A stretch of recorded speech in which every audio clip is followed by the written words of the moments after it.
रवां नित निज़ारा मायूस चेहरा नकी मुर्कवारा खुशी खल्क मां वही थिया सूरन में सारा करे अखड़ियों आलियूं विहन था वेचारा सितम जो सरासर तिनी सिर सफरा आफ्ताब तू समझी नथो छा त पोयूं पर आ घुलियो वाओ अहिड़ो जो बिगड़ियो चमन वयो पुत बणजी ही सारो बदन ही कपड़ा भी समझो जण पातल कफन कंहिंजो लाश काथे थियो दग ते दफन थींदो पोइ कहिड़ो इहो ई हशर तॾहिं थियो ज़माने जो उल्टो चकर नकी रोशनी या अंधारी ॾिसां थो मुहब्बत खां माण्हू मां आरी ॾिसां थो अदब जो अदन मां बेज़ारी ॾिसां थो नको कुर्ब कंहिं में कहारी ॾिसां थो अंधे ऐं मंडे खे बि सोटो सबर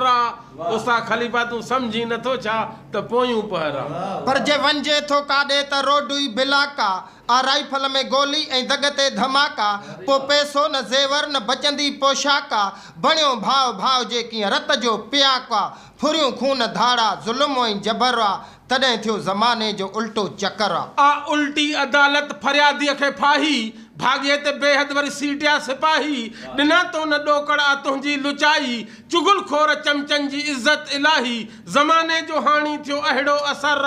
तू समझी नथो छा त पोयूं पर रही अॼु असां में का सन्नास कोन्हे शर्म ऐं हया जी सफ़ा बास कोन्हे खिलन गैर मज़हब पितो नास कोन्हे ॾिनो भाव भाव खे कीअं कातिल ज़हर तॾहिं थियो ज़माने जो उल्टो चकर चवी थो हकीकत हकीकत किथे नज़र जी न मूंखे थी शफ़क़त किथे सब को असीटियल गुरबत किथे रसे रूह में थी न राहत किथे मुहब्बत जो मिठड़ा पियो ॾाढो ॾुकर अदा तू समझी नथो छा त पोयूं पर अगर जे हणी विया के धाड़े ल धाड़ो मगर पो मुसीबत में आ ओड़ो पाड़ो सॾे तिन खे कन था सफ़ा रत में गाढ़ो हुजे छो न मिस्कीन को पेरें उघाड़ो गरीबन ते हर कंहिंजी करड़ी नज़र आ तॾहिं थियो ज़माने जो उल्टो चकर सदासर जा सवाली से राणा रुठा हिन लालच में कई मुकेदी ॾिठा हिन पुटन खां बि प्यारा ही पैसा मिठा हिन नथो पेट भरजे किरोड़े कुठा हिन हिरस जे हवा जो चौधारी चकर तू समझी नथो छा त पोयूं पहर फिटी विया मतल यार मेड़ा झंगन ऐं झरन में ॾिठम जाम झेड़ा हसद होड हस्ती कया वीरान वेड़ा ॾकन लिंग असांजा ॾिसी कम अवेड़ा खयो भाव ते भाव खूनी खंजर तू समझी नथो छा त पोयूं पहर